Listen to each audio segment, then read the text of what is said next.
It's August 12th, 2000, and the Russian Navy is having a military exercise in the Barents Sea.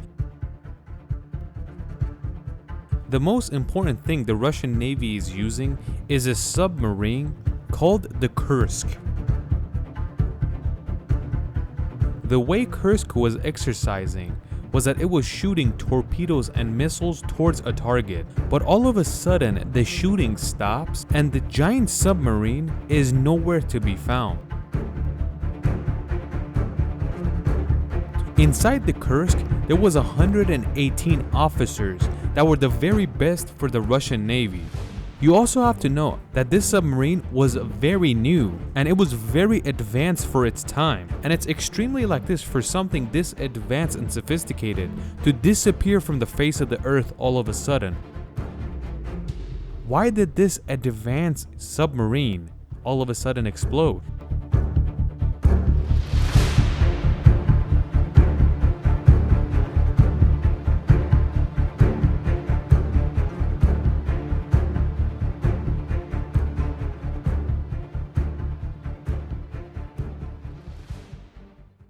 During the Soviet Union, the military of this country always felt like it's behind in terms of aircraft carrier technology. When they realized that they really can't keep up with the West, especially the United States, in terms of aircraft carriers, they turned their head to something else, and they didn't try to compete in the aircraft carrier department. They decided to go underwater and design the best submarines they can. And it was understandable because they couldn't compete with the West on water, but inside the water, they were much stronger. And the submarine called Kursk we were talking about was the most advanced submarine the USSR had ever made. And it was beginning to be ready in the year 1991. This is when the USSR is taking its last breath, because very soon it's no longer going to be around. The weight of the Kursk is 18,000 tons, and it had 2 nuclear reactors that moved it around, and with these 2, it could move at a speed of 59 kilometers an hour. You've seen our video about the Bismarck battleship. The most advanced ship the UK had was the HMS Hood, and they claimed this thing is unsinkable. But the Bismarck had a battle with it, and in less than 10 minutes, it dropped it down to the bottom of the ocean. And the interesting part is that the Russians had the same feeling about Kursk, and they claim nobody can sink this thing. The Kursk had a type of body that no sea mine could affect it, or torpedoes, because it was extremely thick at 2 meters and 13 centimeters. It is insane to have that thick of a steel around you at all times. And it's good to know that the Kursk was also the biggest submarine the world had ever seen. The weapons the USSR had cost a lot of money, especially their Navy fleet, and that was something the Soviet Navy did not have. The USSR has collapsed, and Russia is basically a bankrupt country. This military practice that we explained that is happening on August 12, 2000 was pretty much the first official exercise of the Russian Navy. And that means since 1991, when the USSR collapsed, 9 years has passed, and finally the Russians are on their feet again. Just like we said, the Kursk, or K-141, is shooting torpedoes and missiles at targets, and it disappears, and they feel an explosion. The countries that were watching the area, meaning Norway, the UK, and of course Russia, felt an explosion that was about 3,000 tons of TNT. When the Kursk explodes, there was another submarine down there called Karelia, and it feels the explosion, but it thinks it's from the exercise and doesn't do anything about it. And nobody tells anybody to look for the Kursk.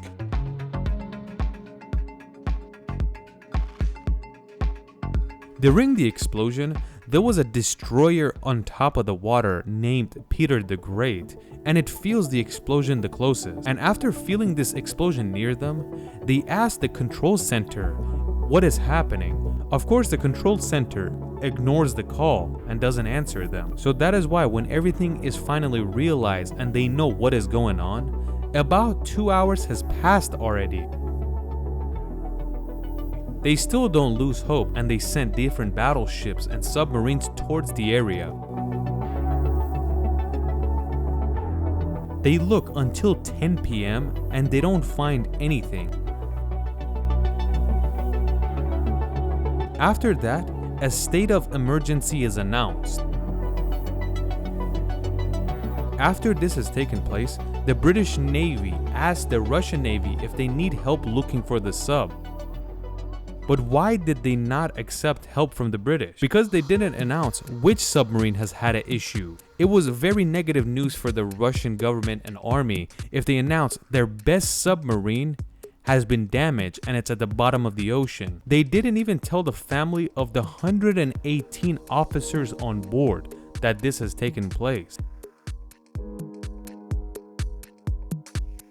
Eventually, 2 days passed after the incident and we get to August 14, 2000, and the Russian government finally has to announce what is happening. The Kursk has taken damage and it's at the bottom of the ocean, but they continue and say we have contacted the crew and we are trying to save them.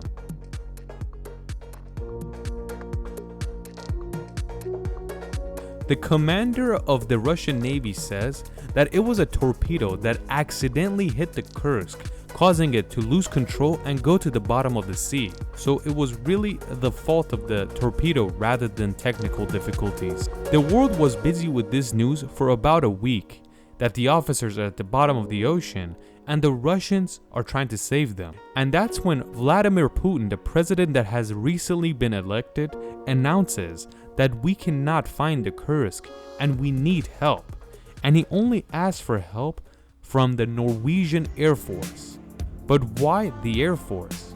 Because they can fly over the sea to see what is happening while the Russians are deep into the sea looking underneath. They knew the part of the water that the Kursk had sunk into was about 100 meters deep, so not too bad.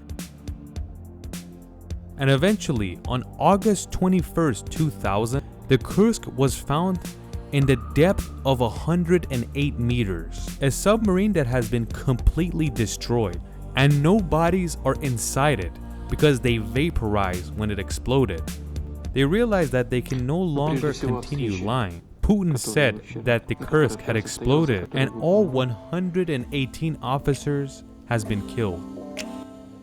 Vladimir Putin gave the family of everyone that had been killed the Medal of Courage, and he also announced that we are sorry we couldn't bring the boys back home. After the incident took place, of course, out of everybody, the Russians wanted to know what actually happened for the Kursk to go down like this. For over a year, the Russian military would continue to go down there to investigate the situation.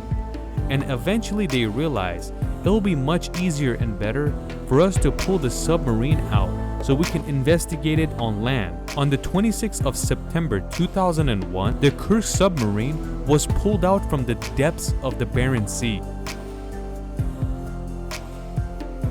But what happened with all the investigations that took place on land? They finally announced what actually happened on June 2002. There was an old rusty torpedo in the submarine that was leaking hydrogen peroxide from the tip of it. Nobody realizes that this torpedo is shooting hydrogen peroxide from its tip, and they also shoot the torpedo in their exercise. So when they actually fire it, not only does it not go anywhere, it explodes on sight, and it explodes with the submarine with the other torpedoes in the vicinity. So the same thing that the HMS Hood suffered, where all their ammunition was destroyed and exploded, it also took place in the Kursk.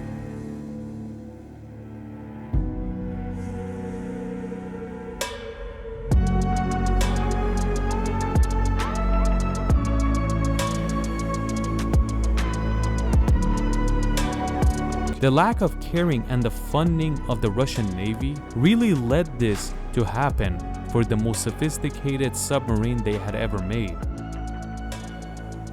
If everything was done correctly and they checked on everything, a torpedo like this would never end up in their most advanced submarine. And of course, if they had money, they would have replaced it. Some people compare this disaster to the Chernobyl disaster. The Chernobyl disaster happened because of irresponsibility and the lack of care. But fortunately, the Kirks didn't suffer any damage in the nuclear reactor department, so no radiation leaked into the seas.